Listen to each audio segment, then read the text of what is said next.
Sport psixologiyasi, psixologiya fanni tarmog'i sifatida oladigan bo'lsak, jismoniy mashq, musobaqalar sharoitida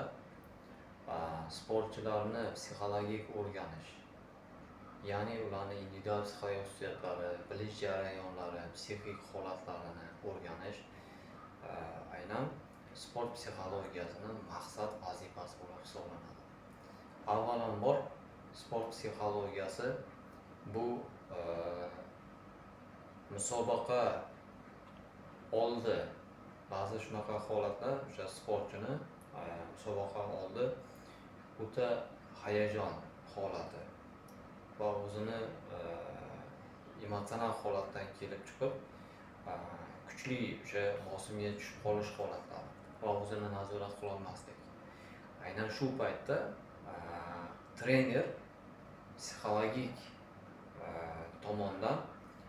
bilim, ko'nikma, malakaga ega bo'lishi. Aynan shu paytda sport psixologiyasi bevosita mashg'ulot jarayoni, musobaqa oldi, musobaqa va musobaqadan so'ng har bir jarayonda sportchini holatini aynan o'rganish, tahlil qilish, nazorat qilish,